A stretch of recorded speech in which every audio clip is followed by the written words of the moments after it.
You know, on one hand, I've always been interested in the idea of bullying and those kind of roles we played at school. Yeah. And can remember, you know, incidents of being on both sides of those things and learning at quite a young age that I should never be cruel to anybody else.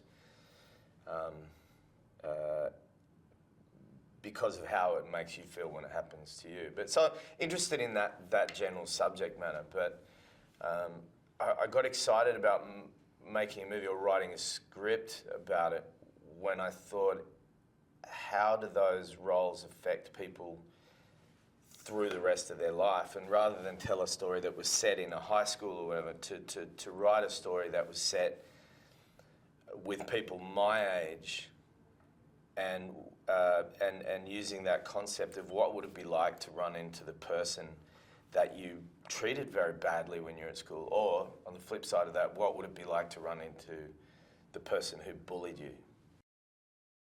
While we're exploring bullying, we're making a piece of entertainment that I've always referred to as a bit of a suburban horror story with no blood, because the villain is potentially in any one of our lives. You know, who are those people at school, and what's happened to them since, you know, 10 years, 15 years, 20 years, and do we change?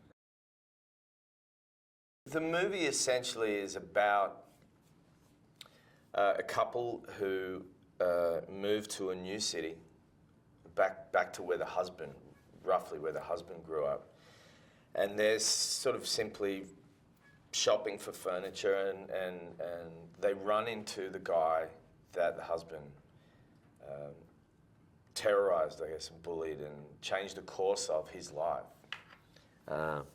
25 years earlier. That guy, I played this guy in the movie, he starts to want to befriend this couple. And it's about this dynamic that occurred 25 years ago that's remained dormant, comes to the surface. The husband, too ashamed to own his past, keeps it very buried and tells a lot of lies. And so while the story is about these two men, the person at the center of the story is the wife. The character's name is Robin, and she is learning the truth about the person that she thinks she knows so well, which is the other big thing the movie is about. Is like, who are those people that we know? How well do we know them? And do we have a right to go digging in their past? And as the story progresses, the victim of this, you know, incident 25 years ago, through his attempts to befriend them, gets rejected by the couple. He's been sending them a series of gifts, and the gifts become more and more kind of telling and sinister, and this couple start to fall apart, and things get a little bit terrifying. And through that story, this very honest and straightforward and generous woman starts to realize that perhaps the villain is not just outside the house, but perhaps in some ways the villain is inside the house. I wanted someone who would enter, that the audience could sort of enter the story with and go, he's a good guy. He's a really good guy, and I trust him, and I'm really worried for him, and I hope he wins. And then turn him throughout the movie into the same character, but just to have a different understanding of him, so that this incredible darkness comes out, and then we start to see a character who we don't want to win, but we realise that he really wants to win, and that if he's not going to win, he's going to do some pretty bad things himself. So having Jason was very exciting, very important to the movie, and he's done such an amazing job.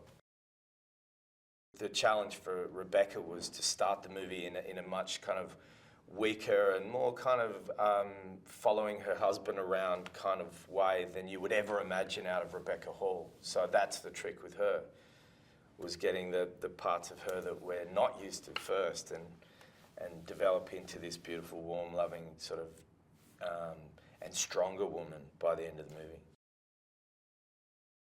And then I thought, well, I should just direct it and I'll throw playing the character away. And as I got closer, I kept dancing with the idea of getting rid of myself as the acting part of it and just concentrate.